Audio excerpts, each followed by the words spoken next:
दोस्तों नमस्कार। Special coverage news के सभी दर्शकों का स्वागत और अभिनंदन। मेरे पीछे तीन तस्वीरें हैं। ये तीन तस्वीरें बहुत कुछ कहती नजर आ रही हैं।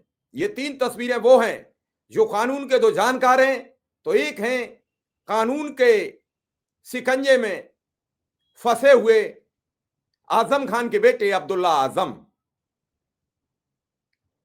आजम खान के ऊपर कानून के इस दौर में कैसे अन्याय बरसा है, कैसे उन पर लगातार केस दर्ज हुए हैं, कैसे उनके खिलाफ कार्रवाइयां हुई हैं, कैसे उन्हें मुर्गी चोर बनाया गया, कैसे उन्हें बकरी चोर बनाया गया, और वैसे ही सेम पैटर्न पर उनके बेटे अब्दुल्ला आजम पर मुकदमों की बरसात हुई। ये मैं नहीं कहता हूं, मेरे पीछे बैठी वो शख्सियत कह रही हैं, मेरे पीछे बैठे वो जानकार कह रहे हैं जो कानूनविद हैं। मेरे पीछे जो तस्वीर है उनमें एक चर्चित नाम है, सुप्रीम कोर्ट के वरिष्ठ अधिवक्ता, पूर्व केंद्रीय मंत्री, मौजूदा राज्यसभा सांसद कपिल सिब्बल साहब। उनके बगल में है निजाम पाशा, जो अब्दुल्ला आजम के अधिवक्ता हैं, जो उनके केसों की पैरवी करते हैं। और बगल में है अब्दुल्ला आजम, जो आजम खान के बेटे हैं, जो फिलहाल 7 वर्ष की सजा पाकर जेल पहुंच चुके हैं। बाप और बेटे इस बार रामपुर की जेल में हैं। अदालत का निर्देश है कि इन्हें किसी भी जेल में स्थानांतरित करने से, ट्रांसफर करने से पहले अदालत से पूछना पड़ेगा, और अदालत के बिना जाने किसी भी अन्य जेल में आप इन्हें नहीं भेज सकते हैं। लेकिन देर रात एक ऐसा मसला फंसा कि आजम खान की तबीयत बिगड़ गई। तत्काल इलाज मुहैया कराया गया है, नेबुलाइजेशन की व्यवस्था की गई है। उन्हें सांस लेने में बेहद तकलीफ थी। दिन में उन्होंने एक अपने लिए कुर्सी एक अदद मांगी, और उस एक अदद कुर्सी को ना मिलने पर उन्होंने अपनी गुस्सा का इजहार किया, और जो लोग शुक्रवार को उनसे मुलाकात करना चाहते थे उन्हें सबसे मिलने से इनकार कर दिया। और इसका नतीजा क्या होगा, इसका क्या खामियाजा उन्हें उठाना पड़ेगा, ये आने वाला वक्त बताएगा। लेकिन इस पूरे प्रोग्राम में आप सुनेंगे कि कपिल सिब्बल जी की, उनके अधिवक्ता निजाम पाशा और अब्दुल्ला आजम की अपबीती कहानी सुनिए जरूर, और अंत तक समझिए कि कैसे कानून के दायरे में रहकर अन्याय बरसा, किस पर कुठाराघात हुआ, किस पर तुषारापात हुआ, किसके खिलाफ कार्रवाई थी और किसके खिलाफ हो गई। तो इस पूरी खबर में आप देखिए, और फिलहाल इस वीडियो को देखिए। हम चर्चा करेंगे कि हिंदुस्तान की राजनीति किस ओर जा रही है। मेरा अपना मानना है कि 2014 के बाद भाजपा ने तय कर लिया कि किसी तरीके से अगर उनको राष्ट्रीय स्तर पे या प्रदेश के स्तर पे इलेक्शन जीतना है तो उन्हें एक हिंदू मुस्लिम विवाद पैदा करना होगा। तो आज चर्चा करेंगे हम कि किस तरह से उत्तर प्रदेश में ख़ास तौर पे जो मुस्लिम लीडरशिप है उसको पहले टारगेट किया जाता है और एक भय का माहौल पैदा किया जाता है। कई केसेस, कई मुकदमे आजम खां के खिलाफ, उनके बेटे के खिलाफ, उनकी बीवी के खिलाफ दायर किए गए, और ऐसे ऐसे मुकदमे वाकया जिसके 16 साल पहले हुए उसके FIR 16 साल के बाद हुए। तो आज इसके बारे में चर्चा करेंगे, और हमारे साथ मेरी दाईं तरफ निजाम पाशा साहब हैं। 2007 में उन्होंने वकालत शुरू की, और जिस तरह से मुस्लिम कम्युनिटी को टारगेट किया जाता है कि निजाम पाशा साहब हमेशा उनके प्रति खड़े रहते हैं। और ये आजम साहब के वकील भी हैं, उनके बेटे अब्दुल्ला साहब के भी वकील भी हैं, और मेरी बाईं तरफ में अब्दुल्ला साहब हैं जो आजम साहब के बेटे हैं। तो हम जनता को बताएंगे, दर्शकों को ये बताएंगे कि किस तरह से ये षड्यंत्र चला जा रहा है, और आप तय करोगे कि जो केस दायर हो रहे हैं क्या वाकई में सच्चे हैं कि साफ जाहिर है कि झूठे हैं। तो शुरुआत करते हैं निज़ाम आपके साथ। ये बताइए कि मुझे जानकारी है, क्योंकि मैं भी कुछ केसेस में पेश हुआ हूँ, कि आज़म खां के खिलाफ 2017 के बाद लगभग 86 FIR दायर की गई। ये सही है? जी, 86 FIR तो सिर्फ 2019 से 22 के बीच में की गई। उसके बाद से कुछ FIR उससे और उसके बाद और भी हो चुकी हैं। लेकिन 2019 में जब उन्होंने पार्लियामेंट का इलेक्शन हुआ तो उन्होंने वो चुनाव जो लड़ा, तो उसकी कैंपेन जहां शुरू हुई वहां से लेके 2019 की शुरुआत से लेके 2022 तक सिर्फ इन 3 सालों में 86 FIR उन पे 86 FIR फाइल हुए। अच्छा। जिसमें से भैंस चोरी, बकरी चोरी, लूट मार, ज़मीन हत्याना, इस तरह के मतलब ऐसे छोटे मोटे मामले जो हैं, कई एक कॉज ऑफ एक्शन पे, एक वारदात पे कई FIRs हुई हैं। जैसे कि एक FIR हुई कि 16 साल बाद एक किसान ने एक FIR करवाई कि आज़म खान ने मेरी ज़मीन ज़बरदस्ती अपने नाम लिखवा ली। तो ये FIR 2019 में हुई? 2019 में ये FIR हुई। और इसमें वाकई कब का था? 16 साल पहले का था? इसका वाकया जो था वो 2005-06 का था। और उसमें उन्होंने कहा कि इन्होंने मेरी ज़मीन ज़बरदस्ती अपने नाम लिखवा ली। और वो FIR जो रजिस्टर हुई, उसके बाद 26 और किसानों ने FIR करवाई। सब ने आके कि हाँ 2005-06 में 13-14 साल पहले ये उन्होंने, वो 16 साल क्या कर रहे थे? और कोई उसका एक्सप्लेनेशन नहीं है क्या कि आज़म खान ने 13-14 साल पहले हमारी ज़मीन ले ली थी, उसके खिलाफ हम कार्रवाई करनी तो वो चाहिए। रिश्तेदार तो नहीं है वो 27? कोई उनमें आपस में कोई रिश्ता नहीं तो मतलब कि सभी को उठ गए कि भाई अभी आज हमें FIR करनी है। 16 साल, हाँ 16 साल। और ये बात दर्शकों को ये भी बता दें कि आज़म खान साहब रामपुर के 10 बार MLA बने। मेरा ख्याल इतिहास में पहली बार का वाक़या है कि एक शख्स 10 बार एक कंस्टिट्यूएंसी से MLA का टिकट उसको मिला और जीता। हाँ, और 2022 में तो सुना है वो जेल से ही जीते थे। हाँ, 2022 में तो जेल से उपचुनाव जीते थे। तो एक तो चलिए, एक तो 27 FIR ऐसे हुई। उसके अलावा आप सोचिए कि 10 बार का MLA MP कैसे याद रहा किसान को कि भाई कैसे मेरी ज़मीन हड़पी गई, उसके पास कोई कागजात थे, उसने कोई पूछा नहीं गया किसी से?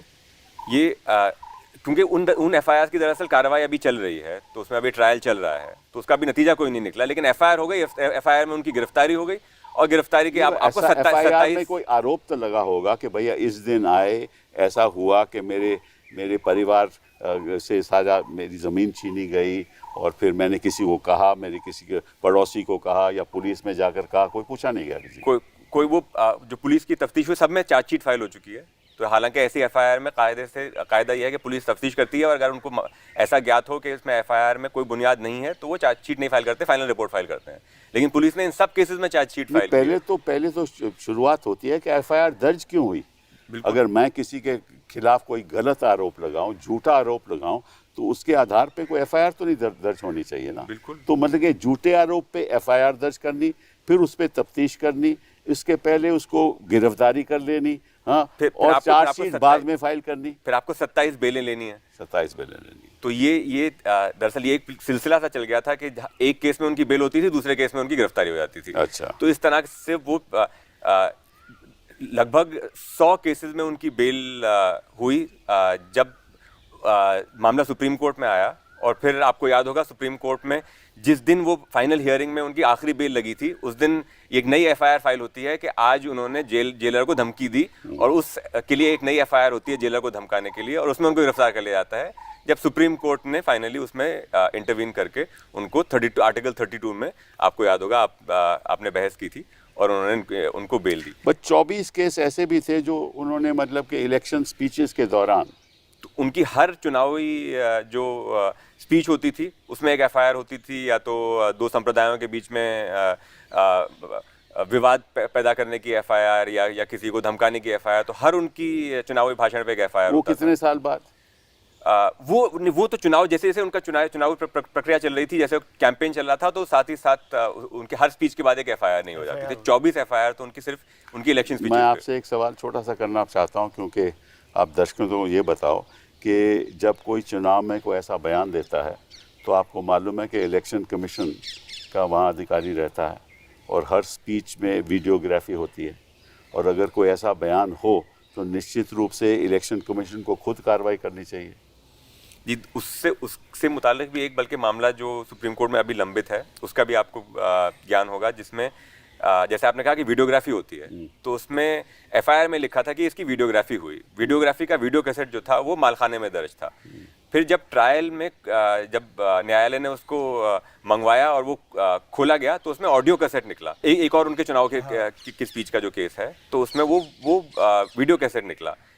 और उसके बाद फिर जो कोर्ट के रिकॉर्ड हैं, जो गवाहों के बयानात हैं, जिसमें आ चुका है कि हमने वीडियो रिकॉर्डिंग बनाई और हम उसकी कॉपी, क्योंकि उसको अभियुक्त को उसकी कॉपी दी जाती है, तो हमें उसकी कॉपी मिल चुकी है। तो बाद में हम कोर्ट की फाइल इंस्पेक्ट करते हैं तो हम देखते हैं कि वो ऑडियो को काट के वीडियो बना दिया गया है कोर्ट की फाइल में, जो फाइल कोर्ट के पास है।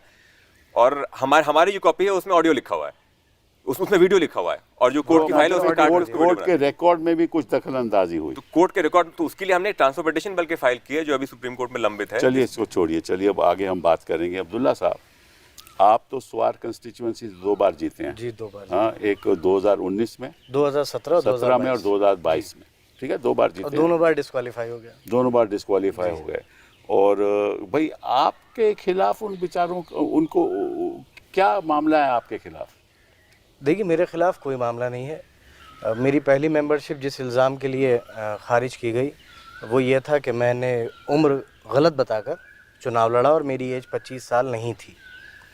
और दूसरी बार भी जब मुझे डिस्क्वालीफाई किया गया तो उसी इल्ज़ाम को पेश करके मुझे कोर्ट से कोई रिलीफ नहीं लेने दिया गया। दर्शकों तो ये बात बता दें कि आपकी पैदाइश आपके हिसाब से 1990 मेरी में पैदाइश 30 सितंबर 1990 में हुई थी। और लेकिन किसी रिश्तेदार ने गलत, हाँ बताता हूँ मैं, किसी रिश्तेदार ने जाके किसी स्कूल में ये कह दिया कि आपकी पैदाइश 1993 में जी। हाँ, और जब आप बड़े होते रहे तो वही रिकॉर्ड स्कूल का रहा जी। हाँ, तो जब आप इलेक्शन लड़ना चाहते थे, जब आपकी उम्र 21 साल 2015 की बात 2015 की बात है, तो इलेक्शन लड़ना चाहते थे, तो आपने सोचा कि आपका जो पासपोर्ट है जिसमें जो पैदाइश आपकी 1993 की लिखी हुई है उसको सही किया जाए और 1990 का दिखाया जाए।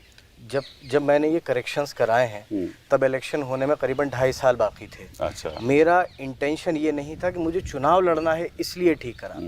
मैंने उसको इसलिए ठीक कराया था कि एक चीज़ गलत दर्ज है, और जिस वक्त मैंने उसे ठीक कराया था मेरा कोई मतलब ख्वाब व ख्यालों में भी ये नहीं था कि मुझे चुनाव लड़ना है।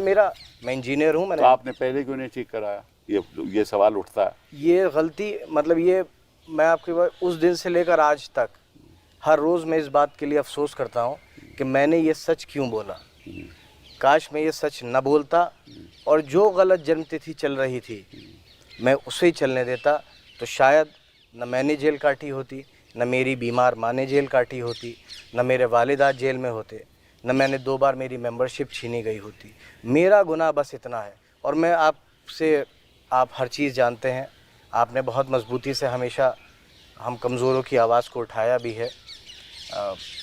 मैं वो बदनसीब हूँ कि जिसकी पैदाइश को साबित करने के लिए वीडियो एविडेंस मौजूद है और वो अपनी पैदाइश साबित नहीं कर पा रहा है। मुझे हर रोज़, हर गुज़रते दिन के साथ ये अफसोस होता है कि काश मैंने उस वक्त ये सच न बोला होता।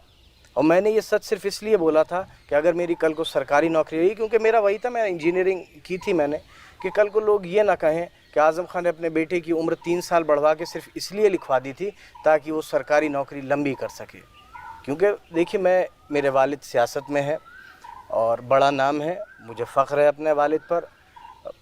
बहुत कमज़ोर धागे से जुड़ी हुई ज़िंदगी है, कोई भी बात स्कैंडल मिनट में बन सकती है। इसलिए सोचा कि लोग ये कहेंगे लीजिए, मदर की मैटरनिटी लीव है, हॉस्पिटल के रिकॉर्ड। आपकी मदर करती क्या थी, जरा बता दीजिए। प्रोफेसर थी। कौन से कॉलेज में? जी, जो डिग्री कॉलेज में थी। डिग्री कॉलेज जी, सरकारी कॉलेज है? जी, सरकारी कॉलेज है। उनको मैटरनिटी लीव उस वक्त तो में जब दर्ज मैटरनिटी लीव दी गई तो उस कॉलेज के अधिकारियों को बता कर ली गई? दर्ज है रजिस्टर में। रजिस्टर में दर्ज है। वो मैटरनिटी लीव कब ली गई? 1990 में। जी, 1990 जब आपकी पैदाइश है। 93 में जब जो गलत दर्ज हो गई थी, उस वक्त कोई मैटरनिटी लीव नहीं है। वो उस वक्त अपनी ड्यूटी पर है। तो 1993 में भी कोई मैटरनिटी लीव नहीं, 1990 की? 1990 की है। क्योंकि और जिस डॉक्टर ने आपको पैदा किया वो उन्होंने भी बयान दिया। सब कुछ बयान दिया, हॉस्पिटल रिकॉर्ड्स है, उन्होंने कहा, ओरिजिनल डिस्चार्ज स्लिप मौजूद है। उन्होंने कहा कि यही एक बेटा पैदा हुआ जी, था, ठीक है जी। ना। हाँ, लेकिन वो डॉक्टर से जब पूछा गया कि वो बेटा कौन है, तो डॉक्टर ने बताया मुझे नहीं पता, मैंने तो एक बेटा पैदा किया था। सब 30 साल बाद कोई भी हो, कौन 30 साल बाद ये देख के बता देगा कि जिस आदमी को, बच्चे को मैंने पैदा किया था वो 30 साल बाद ये दिखता है? हाँ। सब कौन बता सकता है? उसके बाद तो कोई बच्चा पैदा हुआ नहीं ना। कोई नहीं। हम दो ही भाई हैं, एक मुझसे बड़े और एक मैं। तो उससे बड़े भाई तो पहले पैदा हुए जी, थे। वो 5 साल तो मेरे बाद 1990 में तो और कोई पैदा हो नहीं सकता था। मेरे अलावा और कोई तो पैदा हो, फिर मैंने भी आपकी बात नहीं मानी गई मानी और नहीं उसके गई। आधार पे आपको जेल भेज दिया गया। 7 साल की सजा हुई, 2 बार मेरी मेंबरशिप। मैंने कहा ना, मैं हर गुजरते दिन के साथ कोई दिन ये अफसोस नहीं होता कि मैंने ये सच क्यों बोल दिया। और मैंने तो कई हर बार तो सच बोलना भी गुनाह होता है। मेरे अगर उसमें आप देखें तो मेरे लिए सच बोलना ही गुनाह हो गया। अच्छा, ये बताइए कि इनको किस आधार पे फोर्जरी पे इनकी प्रोसिक्यूशन हुई? दरअसल अगर आप देखें तो फोर्जरी का तो मुकदमा ही नहीं बनता, क्योंकि जो registration of births and deaths act है उसमें गलत पर्टिकुलर्स देख के गलत जन्म तिथि दर्ज कराने के लिए 50 रुपये का जुर्माना है।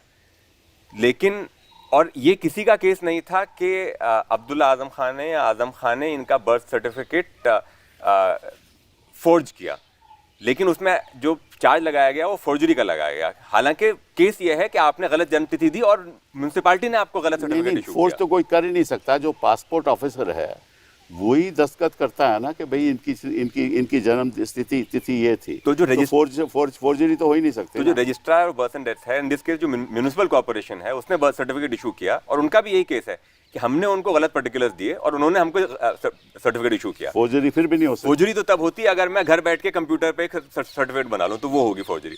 लेकिन इन पे जो चार्ज लगाया गया है वो फोर्जरी का है। गलत जन्म तिथि दे के गलत सर्टिफिकेट बनवाने का नहीं है, क्योंकि उसमें तो 50 रुपए का फाइन है उस एक्ट में। करेक्ट। और उसके उस फोर्जरी के लिए फिर इनको सजा हुई है 7 साल की। उसमें इनको बेल हो गई। उसमें हाई कोर्ट ने अपने ऑर्डर में ये बात लिखी है कि कहीं से कोई फोर्जरी ऑन रिकॉर्ड मौजूद नहीं है, और यहाँ तक लिखा है कि 420 के लिए ये लॉ है। आप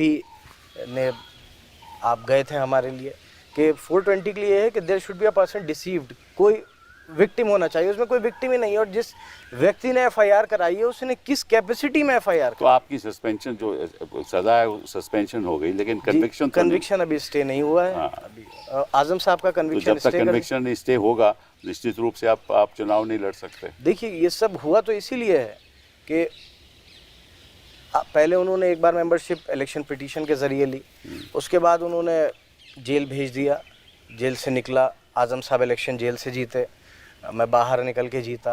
अब कैसे ली जाए, तो उन्होंने पहले मुझे सज़ा कराई एक धरना देने के मुकदमे में। नहीं, वो बाद में अलग बात करेंगे जी। तो इसमें तो आपको कन्विक्शन की अभी स्टे नहीं हुई। जब तक स्टे नहीं होता तब तक आप चुनाव नहीं जीत सकते। तो आपके पिता चुनाव नहीं लड़ सकते, आप चुनाव नहीं लड़ सकते। और ये बताइए आप कि इनकी वालिदा, इनकी मदर को कैसे सजा हुई? उन्होंने क्या किया था कि उनको सजा हुई? उनको कॉन्स्पिरेसी षड्यंत्र में शामिल थी। इनकी जो बर्थ सर्टिफिकेट है ने पैदा किया, उसी ने कंस्पिरेसी की कि ये पैदा 1990 में नहीं हुआ, 1993 में। हाँ, तो उस षड्यंत्र में शामिल होने के लिए ये कंस्पिरेसी थी। हाँ, उस षड्यंत्र में शामिल होने के लिए वो उस दस्तावेज की, उस बर्थ सर्टिफिकेट की कूट रचना करने के लिए उनको सजा हुई है। ठीक है ना, तो वो भी अंदर बेचारी रही, उन्होंने भी जेल काटी। तो मतलब कि सारे परिवार को बर्बाद कर दिया गया। मेरे घर में, मेरे पूरे ख़ानदान में शायद कोई ऐसा नहीं है जिस पर मुकदमा बचा ना हो। मेरा कोई दोस्त ऐसा नहीं है जो जेल ना गया हो। अच्छा। और हद तो यहाँ तो पर आपसे दोस्ती रखना तो बड़ा खतरनाक काम नहीं, है। खतरनाक नहीं, गुनाह है इस वक्त तो। मैं आपको बता दूं, हमारे जो वकील है रामपुर में ट्रायल कोर्ट, एक उसमें से वकील है, उनके ऊपर एफआईआर हो गई गवाह को धमकाने की। अच्छा। मतलब हमारे लिए कि आप जमानती जब दाखिल हो रहे थे बेल होने के बाद, तो जिन लोगों ने जमानत ली थी उनको थानों में बुला कर ये कहा गया कि तुम जमानत क्यों ले रहे हो, इसका अंजाम जानते हो। अच्छा, क्या कर सकते हैं। तो इसके पीछे आपके हिसाब से देखिए सोच क्या है, क्यों कर रहे हैं सरकार आपके साथ ऐसा क्यों कर रही है? क्या कह सकते हैं, देखिए इसका कोई जवाब अगर किसी से कोई झगड़ा होता, पूरे ख़ानदान में, पूरे घर में कभी किसी पर 151 का मुकदमा दर्ज नहीं हुआ, किसी से झगड़ा होता या 2005 से लेकर 2017 तक कोई ऐसा झगड़ा कोई आज तक कोई मुकदमा नहीं है। सारे मुकदमे, जैसे अभी पाशा भाई बता रहे थे, रात को 12:04 बाद को कुछ मुकदमे ऐसे हैं, जीडी पहले चढ़ गई है, एफआईआर बाद में हुई है। रात को 12:07 12:09 में सारी तहरीरों में हैंड राइटिंग एक। और जिन किसानों की भी बात हो रही थी, उनमें से किसी ने एफआईआर नहीं कराई है, उन्हें मजबूर किया गया, सादे कागजों पे दस्तखत लिया गया उनसे। क्या करें वो? देखिए, सरकार बहुत बड़ी चीज़ होती है। गरीब आदमी सरकार से की बात मानने से या अधिकारियों की बात मानने से मना नहीं कर सकता, उसे फना कर देंगे, उसको फना कर देंगे। और मुसलमानों का जो हाल है वो किससे छुपा हुआ है? हिम्मत है एक गांव में रहने वाले किसान की हिम्मत है कि वो डिस्ट्रिक्ट एडमिनिस्ट्रेशन की कई भी बात को मना कर दे? किसकी हिम्मत है? हम मना कर दें, हमारा अंजाम नहीं देख रहे हैं आप? आजम खान 10 बार के एमएलए, 2 बार के MP, 4 bar minister, leader of opposition, बेटा एमएलए, पत्नी एमपी एमएलए, जमानत भर दिए गए जेलों में, 4-4 साल से जेलों में। कौन किसान हिम्मत कर लेगा? आशा भाई नहीं कर सकता आम आदमी, आम मुसलमान आज की तारीख में नहीं कर सकता। तो इसके बीच पीछे जो षड्यंत्र ये है कि किसी तरीके से जो भी मुस्लिम लीडरशिप है उत्तर प्रदेश में, जिसका रसूख है, मगर जीतता कोई एक कंस्टिट्यूएंसी में, रसूख तो 2-4 कंस्टिट्यूएंसी में रहता है, तो उसका प्रभाव 2-4 कंस्टिट्यूएंसी में पड़ता है। निश्चित रूप से रामपुर के अलग कंस्टिट्यूएंसी में भी पड़ता हो तो वो भी ख़त्म कर देना और फिर एक भय फैला देना। और यही एक हिंदू मुस्लिम जो षड्यंत्र है चलता रहा है, ये राजनीति की बुनियाद बन चुकी है अब।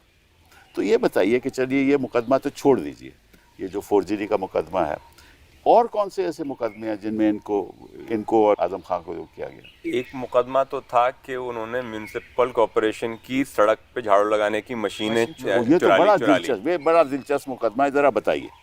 तो ये इनके 2 दोस्त, उन्होंने एक फेसबुक पोस्ट डाली थी जिसमें वो इनके 2 दोस्त हैं वो नहीं, उन्हें तो उठा के लाकर उनसे बरामदगी दिखा दी गई। तो इनके उन्होंने फेसबुक पोस्ट डाली थी जिसमें वो कौन दो लड़के थे, वो दो लड़के थे जिन्होंने फेसबुक पोस्ट डाली थी जिसमें वो ताश खेल रहे थे। तो उस पे एक पहले मुकदमा एक रजिस्टर होता है इलीगल गैम्बलिंग हाउस चलाने का। अच्छा, मतलब कि 2 लड़के इलीगल गैम्बलिंग घर चला रहे हैं, तो अब आपस में ताश खेल रहे हैं, वो घर में खेल रहे हैं, उनके खिलाफ गैम्बलिंग का कि वो जुआ घर चला रहे हैं। तो जुए का अड्डा चलाने के लिए जो मुकदमा हुआ उसमें उनकी गिरफ्तारी हुई। फिर कोई और एक थर्ड पर्सन एक मुकदमा कराता है कि रामपुर म्यूनिसिपल कॉर्पोरेशन की सफाई की मशीन जो है वो चुरा ली गई है, और उसमें ये दोनों इकबालिया बयान देते हैं कि हम उस षड्यंत्र में शामिल थे और वो आजम खान ने और अब्दुल्ला खान ने चुरवा के। ये कोइंसिडेंस देखो, वाकया देखो कि 2 लड़के जिनको पता नहीं कि क्या होने वाला है, उनकी गिरफ्तारी हो गई। जब गिरफ्तारी हो गई और किसी और ने कोई मुकदमा किया कि भैया यहाँ म्यूनिसिपल कॉर्पोरेशन की मशीन है, वो कोई ले गया, तो वही 2 लड़कों को पता पूछा गया, उन्हें कहा हम भी तो हुए थे, वो हम चश्मदीद गवाह थे कि ये मशीनें लाई गई और मशीनों के साथ क्या किया गया। तो वो अब्दुल्ला आजम खान और आजम खान ने वो मशीनें, वो उसमें से एक मशीन चुरा के जो सड़क पर झाड़ू लगाने की जो मशीन थी वो चुरा के उन्होंने मोहम्मद अली जौहर यूनिवर्सिटी में उसको लगा लिया है। अच्छा। और जब ये बात बाहर आई तो उन्होंने मशीन को काट के दफन कर दिया है। मतलब कि अभी देखो, बाकी हमने कई ऐसे वाक़े सुने कि मतलब लोगों को काटा जाता है, मारा जाता है, पहली बार ऐसा वाक़या है कि मशीन को काटा। हाँ, तो वो झाड़ू लगाने की मशीन को काट के उन्होंने जौहर यूनिवर्सिटी में दफन कर दिया। मतलब पहले उसको तो फिर जमीन डिग की होगी, फिर उसको दफन किया होगा।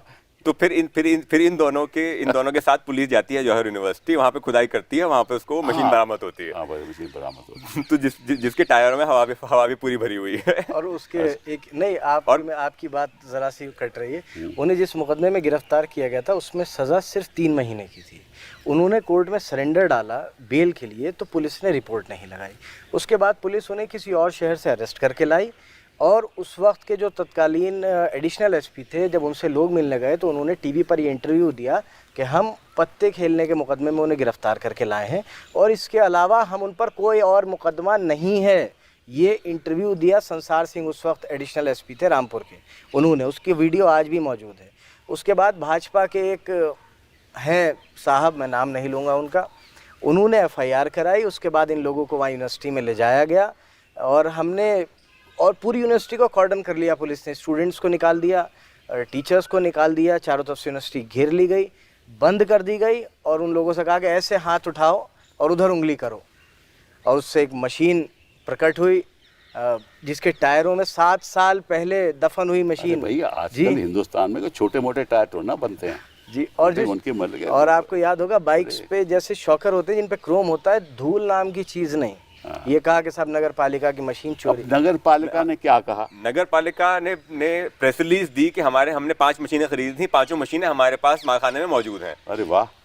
तो फिर पुलिस ने एक बयान रिकॉर्ड कराया मशीन की सप्लाई, जिस कंपनी ने मशीन सप्लाई की थी, कि जी हमने 5 के साथ एक सैंपल फ्री दिया था। अच्छा। ये वो सैंपल है। अच्छा। तो वो उस सैंपल का जो उन्होंने चैसी नंबर दिया वो भी उससे मैच नहीं हुआ। अच्छा। लेकिन बहरहाल तो उसमें फिर इन दोनों को गिरफ्तार किया गया और इनकी हाई कोर्ट तक बेल रिजेक्ट हुई।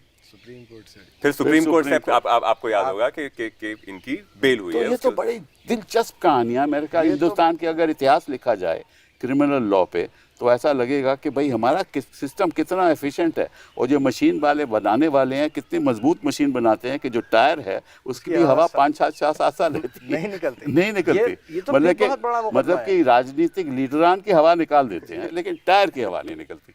ये तो फिर बहुत बड़ा मुकदमा है पाशा भाई। FIR होना, चार्जशीट लगना बड़ी बात नहीं है। आजम साहब को झुमका पायल चोरी में 10 साल की सजा है और 14 लाख का जुर्माना है। आजम खान जो 10 बार चुनाव जीत चुके हैं उनके खिलाफ ये मुकदमा है कि उनका क्या पायल और झुमका की चोरी। पायल और झुमका वहां से चुराए जहां घर नहीं थे। पायल और झुमका चुराए 25,000 रुपए, और किसी के घर से चुराया, मोबाइल फोन किसी के घर से चुराया। तो ये सब किसी ने बयान दिया होगा ना, ऐसे कैसे कोई चोरी का इल्जाम लगा सकता है? तो बयान मतलब की जरूरत होगी आजम खान को कि 25,000 की, मतलब कि उनके मतलब कि 10 साल MLA रह चुके हैं, उनको फिर भी 25,000 की जरूरत होगी। वो चुराएंगे किसी से 25,000 और झुमका चुराएंगे और पायल चुराएंगे और गाय। FIR हुई, चार्जशीट बकरी भी चुराएंगे। अब कम से कम अभी तक गनीमत यह है कि भैंस और बकरी चुराने में सजा नहीं हुई है, सिर्फ मुकदमा चल रहा है। लेकिन ये बताइए, अगर दर्शक हैं सब सुन चुके हैं, कोई आम आदमी ऐसे वाक्यों को सुनेगा तो हंसेगा। हंसते थे, हंसेगा ना, लेकिन जज तो आपके सजा देते हैं। हम जेल में जब थे तो जब हमारे वारंट जेल में पहुंचे, क्योंकि एक सिस्टम है कि जेल में मुलाहिजा होता है, पूछा जाता है कि आप किस केस में हैं, या फिर जब मुआयना होता है जैसे आप हर 3 महीने में तो डिस्ट्रिक्ट जज, DM, SP आते हैं, हर बंदी से पूछते हैं कि साहब आपको कोई परेशानी तो नहीं है, आप किस केस में हैं। तो जब वो आते थे और पूछते थे कि आपको कोई परेशानी नहीं, मैं ठीक है, किस केस में है? सब भैंस चोरी में है, सब बकरी चोरी में है, सब सफाई मशीन की चोरी में है, सब गले से 16,600 रुपए की चोरी में है। क्या करें अब, क्या मतलब कि ये बात आम आदमी सुन के तो हंसेगा, लेकिन जज साहब इन्हीं बयानात के बाद आपको 7 साल की सजा, ऐसी सजा भी देते हैं। रामपुर में जो इस वक्त माहौल है, मैं देखिए बहुत सी बात नहीं कह सकता, हर शख्स इतना डरा हुआ है कि कोई सही को सही नहीं कहने की हिम्मत कर सकता। आप जिन लोगों के लिए अभी आप कह रहे थे कि बयान किसी ने दिए होंगे, साहब किसकी हिम्मत है जो एडमिनिस्ट्रेशन गवर्नमेंट के और इतनी मजबूत कि आप स्टेट में भी हैं, आप सेंटर में भी हैं, आप हर जगह हैं, कौन उसके ख़िलाफ़ चला जाएगा? कोई रिक्शा चलाने वाला, बीड़ी बनाने वाला, उसकी बेचारे की जिसकी रात का ये नहीं पता कि वो रात का खाना खा पाएगा या नहीं खा पाएगा, उसकी हिम्मत है वो सरकार से लड़ ले, वो वही कहेगा जो सरकार कहेगी, वो नहीं कहेगा तो सरकार उसके खिलाफ कर देगी। वो कहाँ से कराएगा बिल, उसके बच्चे कहाँ से खाएंगे? मर जाएगा वो। तो मजबूर है वो बयान देने के लिए, मजबूर है वो FIR कराने के लिए, उसके पास कोई रास्ता नहीं है सिवाय उनकी बात को हाँ में हाँ कहने। चलिए, ये तो सफाई की ज़मीन की बात हो गई, और कौन कौन से मुकदमे? इसके अलावा एक मुकदमा इन पे ये था कि ये इन्होंने आजम खान ने रास्ता रोक के प्रदर्शन किया था। वो वाक़या किस साल का है? वो 2006-7 का है शायद, 2008 का वाक़या है वो। 1 जनवरी तो FIR कब हुई? नहीं, तभी उस समय हुई? जी, उसी समय हुई। FIR उसकी उसी समय हो गई थी, लेकिन उसमें फिर जब उसमें सज़ा हुई इनको, तो उसमें फिर सब दूसरी मर्तबा इनकी मेंबरशिप गई थी। वो अलग बात है। एक तो उसमें आजम खान को सज़ा हुई, हुआ क्या बताइए ना। कि एक उनकी गाड़ी में जा रहे थे, वो गाड़ी में जा रहे थे, वहाँ पे उनको नाके पे अधिकारियों ने रोका तो उसमें आजम खान ने कहा कि तुम जानते नहीं मैं कौन हूँ। उन्होंने और उनके लोगों ने वहाँ पे सड़क पे धरना दिया, ट्रैफिक रोका, ये उन पे मुकदमा था।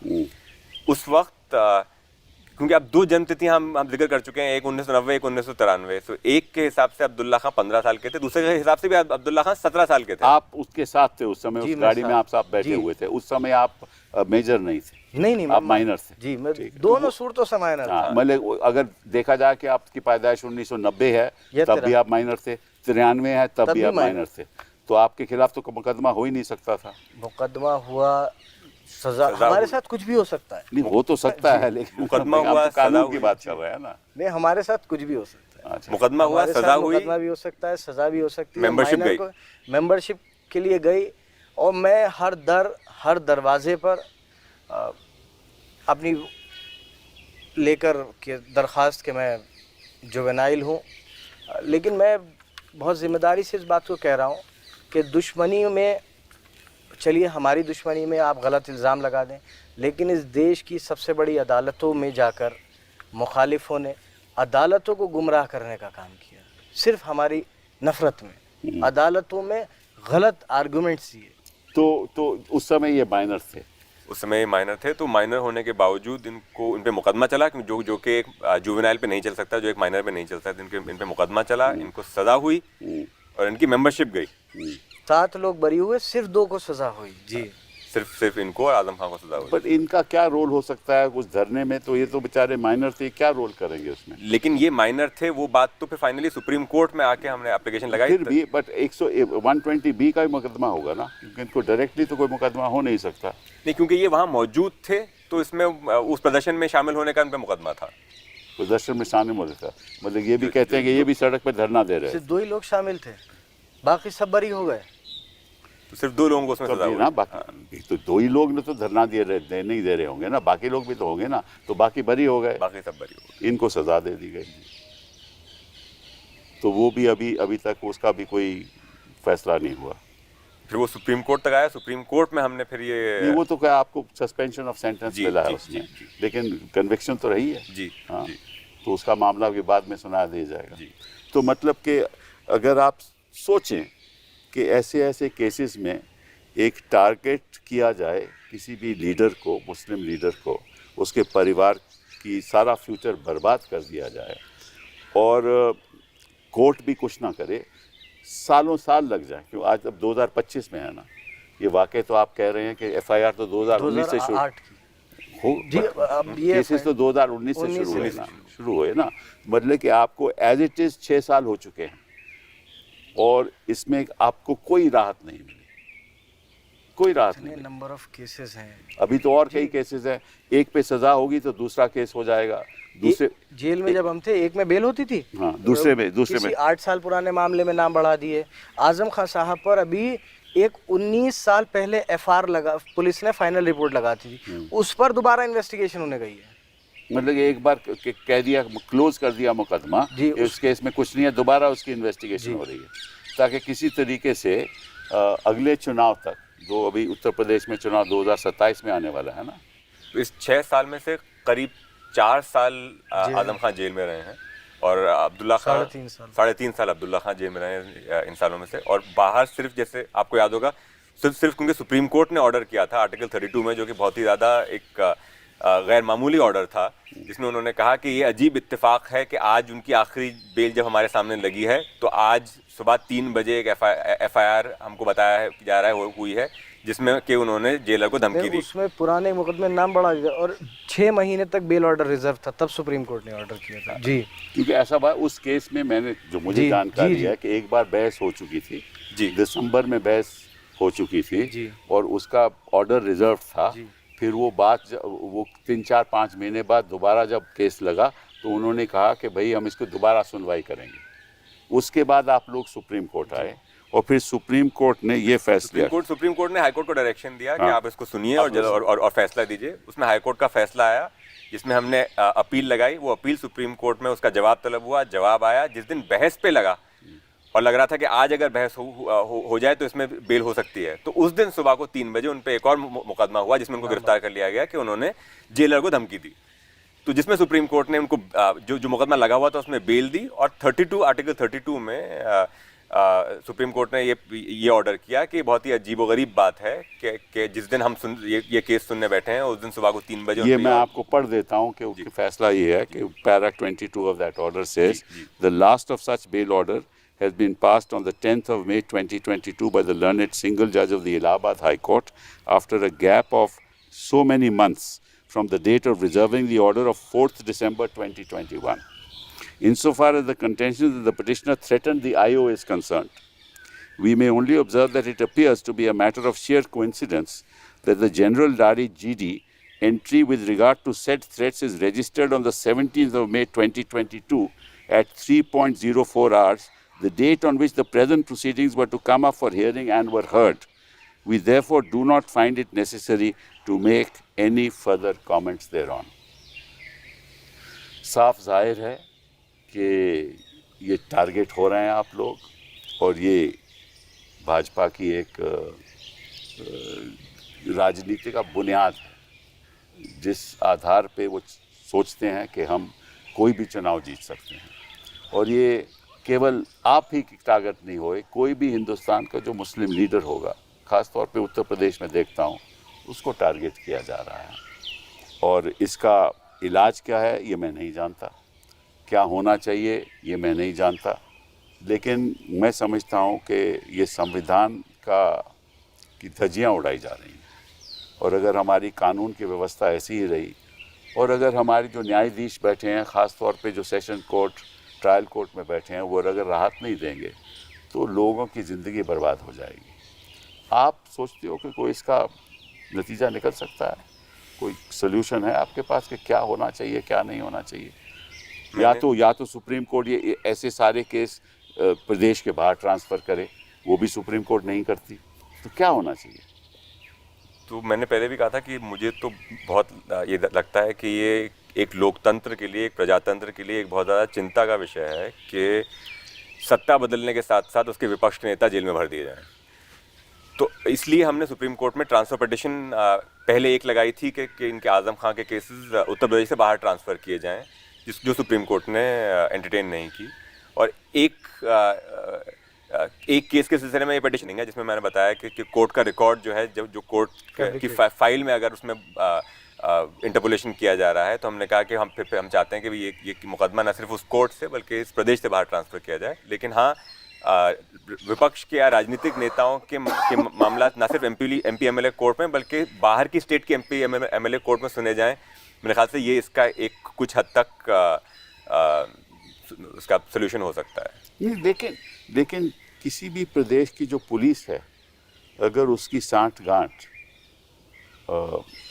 राजनीतिक दल जो वहाँ हावी हैं उनसे हो जाए और जो आदेश वो लोग दें पुलिस उसी मुताबिक काम करे, तो ऐसी कानून की व्यवस्था तो हमने नहीं सोचा कि हमारे संविधान के अंतर्गत होगी। मैंने तो कभी नहीं सोचा था। तो अगर ऐसा ही चलता रहा तो ये तो किसी के खिलाफ भी हो सकता है। आप छोड़िए, आजम खां की बात छोड़िए, ये तो किसी भी के खिलाफ भी हो सकता है। अगर कोई आवाज़ उठाएगा तो उसने निश्चित रूप से उसके खिलाफ ऐसे होगा। तो इसका तो यही है ना कि जो हमारी जो पुलिस रिफॉर्म्स हैं, जो पुलिसिंग सिस्टम, जो इन्वेस्टिगेटिंग सिस्टम है, उसी में एक शंका पैदा होती है कि ये तो सही नहीं है, तो उसका क्या किया जाए? ये तो देखिए एक सिस्टमिक प्रॉब्लम है कि जब तक पुलिस अधिकारियों को और प्रशासनिक अधिकारियों को अपनी संवैधानिक कर्तव्य का एहसास नहीं होगा, तब तक इसका कोई हल तो मुमकिन नहीं है। क्योंकि एक इन्वेस्टिगेटिंग ऑफिसर है पुलिस स्टेशन में, वो इन्वेस्टिगेट करता है, लेकिन उसको आदेश तो ऊपर से आता है ना, एसपी से आता है ना। तो देखिए कहीं तो अलोंग द लाइन सभी मतलब कि वो राजनीतिक जो भी दल है, जो भी सरकार सत्ता में है, उसी का पालन करते हैं ना, उसी के डायरेक्शन का पालन करते हैं। तो फिर इस देश में लोकतंत्र का रहेगा क्या अगर ऐसा ही होने लगा? एक तरफिया अगर ऐसे ही इन्वेस्टिगेशन होने लगा तो फिर कानून का मतलब क्या है? हम कहते हैं रूल ऑफ लॉ का फिर मतलब क्या है? तो वहाँ तो सुधार लाना चाहिए ना। अच्छा, दूसरी बात, अगर चलिए ये बात मैं भी जानता हूँ, आप भी जानते हैं, और धनचा जो दर्शक हमारी बात सुन रहे हैं वो भी जानते होंगे कि ये तो बेबुनियादी सारे केस हैं, लेकिन ये जज भी जानते होंगे, ये तो है नहीं कि जो वहाँ बैठे हुए हैं फैसला देने वाले हैं वो भी नहीं जानते। अब वो भी कुछ नहीं करते। तो अगर शासन नहीं कुछ करे, इन्वेस्टिगेटिंग ऑफिसर्स नहीं कुछ करें, शासन डायरेक्शन देता रहे, न्यायाधीश कुछ नहीं करें, हर बार सुप्रीम कोर्ट में आना पड़े और सुप्रीम कोर्ट कहे कि ये तो हमारा काम नहीं है, ये तो उन लोगों का काम है जो नीचे बैठे हुए हैं, और वो अपना काम ना करें, कितनी बार सुप्रीम कोर्ट दखल अंदाजी कर सकती है? नहीं कर सकती ना। तो कानून की व्यवस्था जब तक सही नहीं होगी और जब तक कोर्ट्स भी अपना कर्तव्य नहीं पहचान पाएंगे तो निश्चित रूप से ऐसे अन्याय तो चलते रहेंगे। और फिर उस पर फिर ये भी सवाल उठता है कि देश का भविष्य क्या है, किस ओर जा रहा है हमारा देश। अभी जिक्र पुलिस का हो रहा था, अभी गुजरे वक्त में जिस तरीके से उपचुनाव हुए यूपी में, लोगों को वोट डालने से रोका गया। क्योंकि मेरी मेंबरशिप गई, आजम साहब की गई, रामपुर में 2-2, 3-3 उपचुनाव हुए।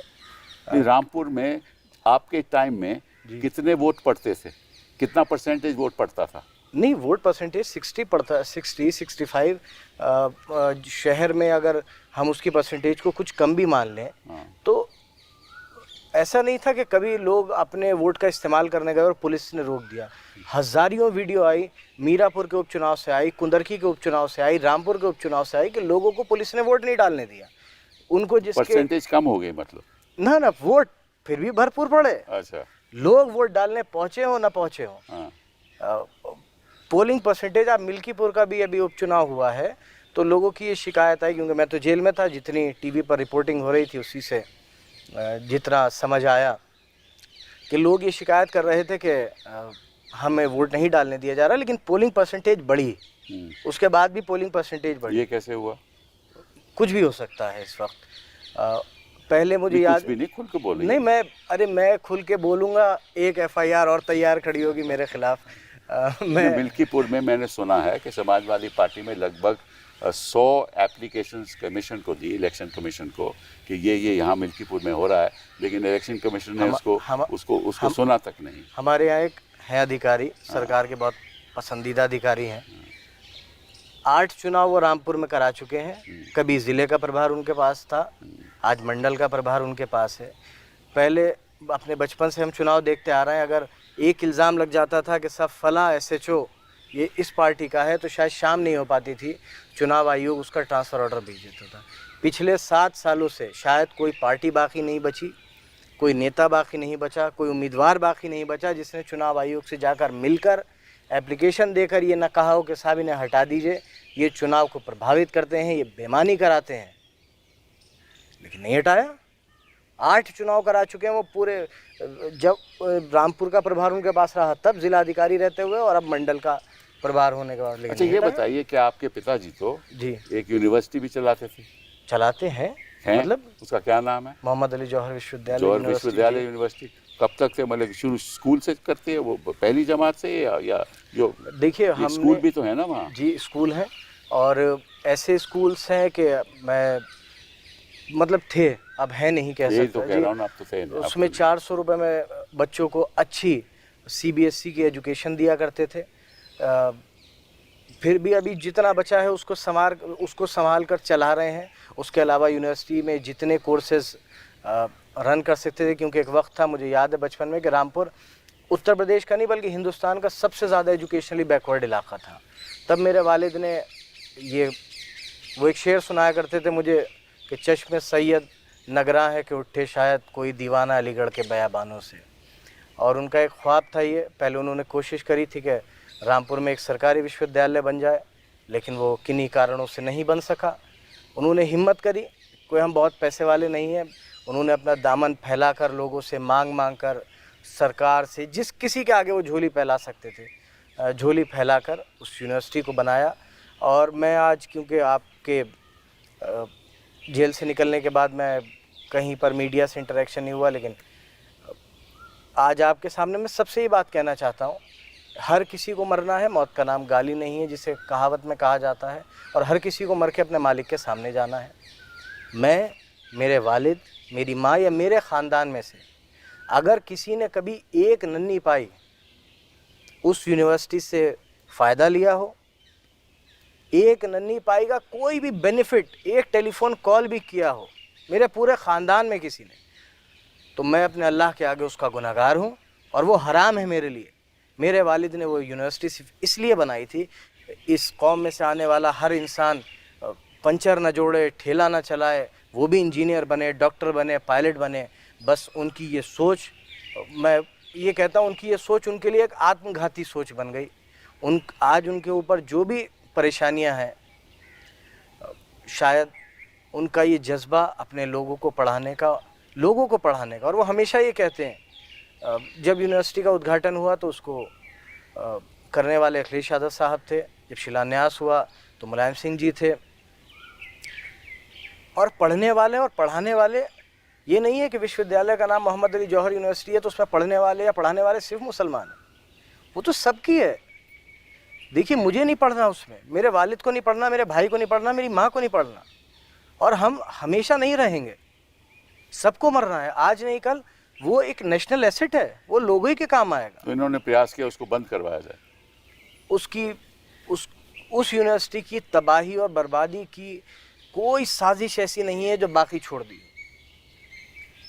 मतलब उस यूनिवर्सिटी से मैं अरेस्ट हुआ हूँ, उस यूनिवर्सिटी की खोद के डाल दी पूरी यूनिवर्सिटी, ज़मीनें, कभी मशीन निकाल ली, कभी किताबें दीवारें तोड़ तोड़ के सुना है कि बड़ी बड़ी महंगी किताबें थी, पुरानी किताबें सब उठा कर ले। किताब चोरी का भी मुकदमा है हमारे ऊपर कि हमने किताबें चुराई हैं। अच्छा जी, हमने किताबें लाया था वो चुरा रहा था। जी, हम किताबें हम चुरा कर चलिए कम से कम ये फिर भी इल्ज़ाम, चुरा कर बेची तो नहीं, आज मैं कहता हूँ चलिए सही भी है, चुरा कर बेची तो नहीं आज़म खान ने, वो चुरा कर लाए ताकि बच्चे पढ़ सकें। मेरे ख्याल से इस पर तो इनाम देना चाहिए था, जिस पर सजा दे दी गई। यूनिवर्सिटी का लैंड एक्विजिशन भी कैंसिल हो चुका है क्योंकि सुप्रीम कोर्ट ने स्टे किया है। उसका लैंड एक्विजिशन ऑर्डर हुआ था, उसमें उन्होंने कहा कि उसके कंडीशंस वायलेट हुए। अगर ऐसा ही आपको टारगेट करना था तो सरकार यूनिवर्सिटी खुद ले लेती और पढ़ाई करवाते, ये भी तो हो सकता था। आप ये क्योंकि सरकार एक और यूनिवर्सिटी बनाए, एक और यूनिवर्सिटी बनाए, उससे अच्छी बनाए। आप छोटी लकीर, आप उससे बड़ी लकीर खींचिए कि हम लोगों के लिए, अगर तुमने 10 पॉइंट अच्छा किया तो 50 पॉइंट, आप बड़ी लकीर खींचिए, आप उससे अच्छी यूनिवर्सिटी बनाइए। और आज़म साहब पहले यही चाहते थे कि सरकारी विश्वविद्यालय बने, वो नहीं बन सका, इसलिए उन्होंने प्राइवेट बनाया। और मैंने कहा प्राइवेट बनाने का मकसद अल्लाह जानता है कि अगर 1 रुपया हम उसकी वजह से नहीं, उसके लिए हम लड़ रहे हैं, और उस यूनिवर्सिटी के लिए इसलिए लड़ रहे हैं क्योंकि वो आने वाले वक्त में इसी मुल्क के काम आएगी, यहाँ के नौजवानों के काम आएगी, यहाँ के लोगों के काम आएगी। हम तो हो नहीं हो, लेकिन ये कोई आज के वक्त में भी ये इल्ज़ाम नहीं लगा सकता कि आज़म खान साहब ने अपने पर्सनल बेनिफिट का 1 रुपया भी उस विश्वविद्यालय से लिया। चलिए, इसी बात से हम ये डायलॉग ख़त्म करते हैं। And thank you very much Nizam for helping people whenever they are in trouble. और ऐसे लोग, ऐसे वकील होने चाहिए हिंदुस्तान में। बहुत बहुत धन्यवाद। आपने ये वीडियो देखा पूरा, आपसे हम जरूर कमेंट में राय मांगेंगे कि आखिर इसकी सच्चाई को आप कैसे देखते हैं। हमें जरूर लिख भेजिए। धन्यवाद, नमस्कार।